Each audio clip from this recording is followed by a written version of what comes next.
세간의 화제가 되는 미스터리 가운데 가장 큰 것을 꼽자면 대략 두 가지로 압축됩니다. 그것은 바로 신과 외계인의 정체에 대한 의문입니다. 이 두 가지 중 어느 하나도 확실히 증명된 바는 없습니다.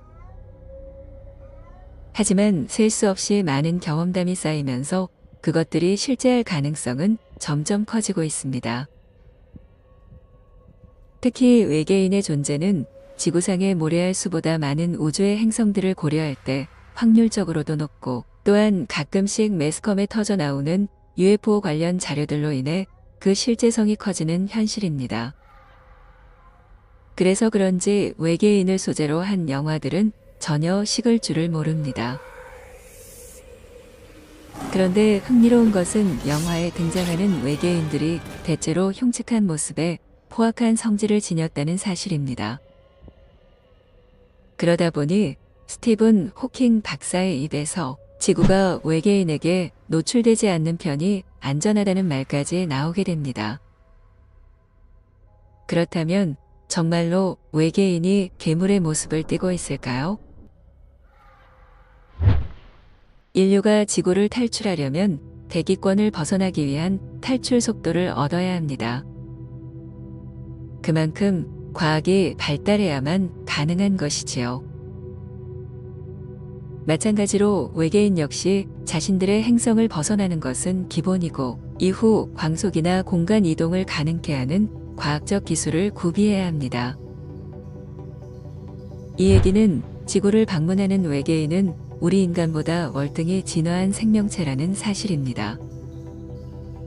따라서 외계인의 모습은 문명과 생물학적 진화 과정을 고려해 따져봐야 합니다. 진화의 궁극에 이른 영장류에게는 하나의 공통점이 있습니다.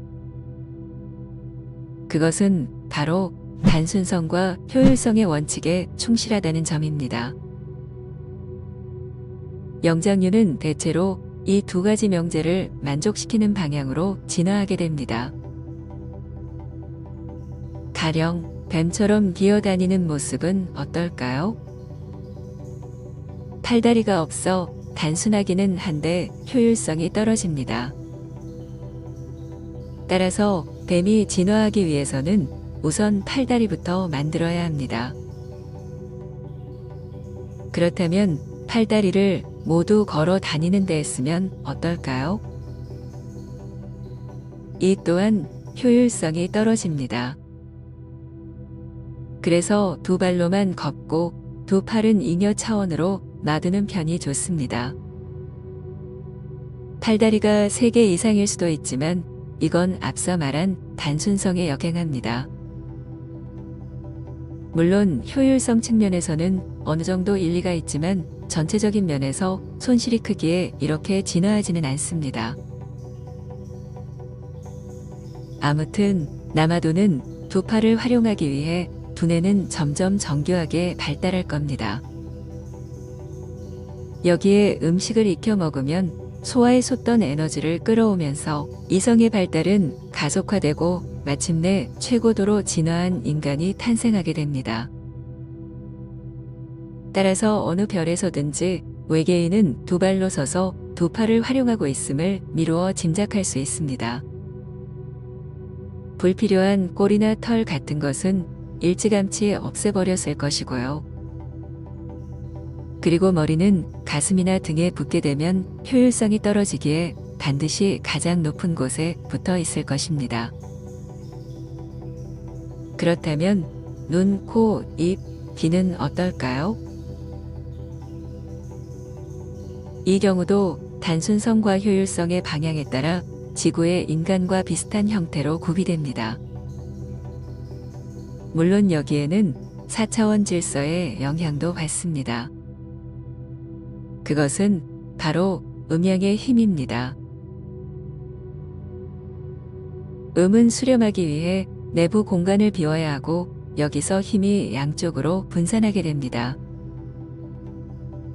반면 양은 지니고 있던 에너지를 외부로 발산하기 위해 흩어진 힘을 한 공간에 모아 터뜨립니다. 이런 원리에 입각해 얼굴을 뜯어보면 눈과 귀, 그리고 콧구멍은 외계의 정보를 받아들이는 음적 창구가 됩니다. 따라서 2개의 구멍을 필요로 합니다.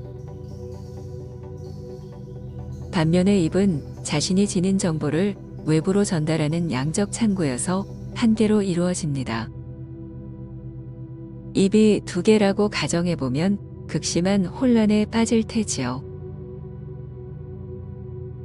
아무튼 이런저런 이유에 의해서 외계인은 지구의 인간과 비슷한 형태로 진화하게 됩니다. 깔끔하고 단순한 모습으로 변하는 것이지요. 이런 단순성을 생물학적으로 표현하면 동안 유전자가 됩니다. 영장류는 특별한 예외가 없는 한 동안 방향으로 진행된다는 뜻입니다.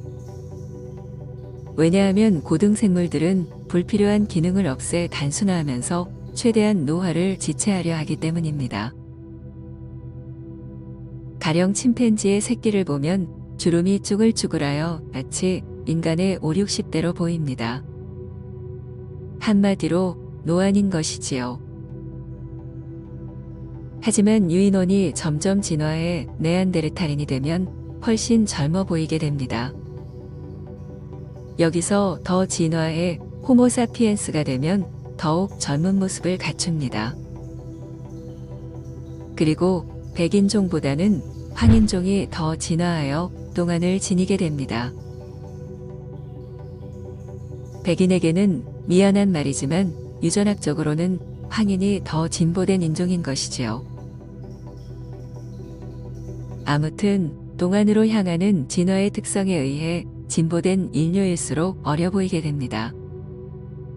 따라서 지구를 찾아올 정도로 진화한 외계인이라면 어린아이처럼 동안을 지니고 있을 것이 자명합니다.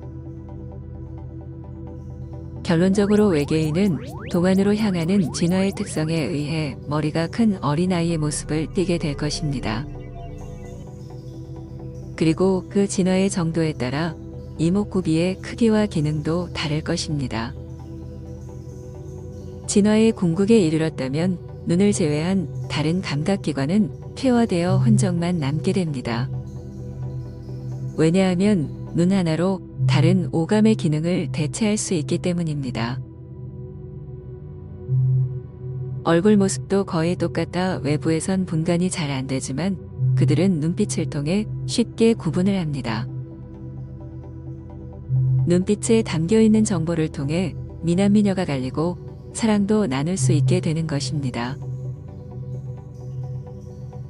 이렇게 생물학적 진화와 동양 철학의 음양론을 토대로 보면 외계인의 모습은 결코 흉측한 괴물이 될 수 없습니다.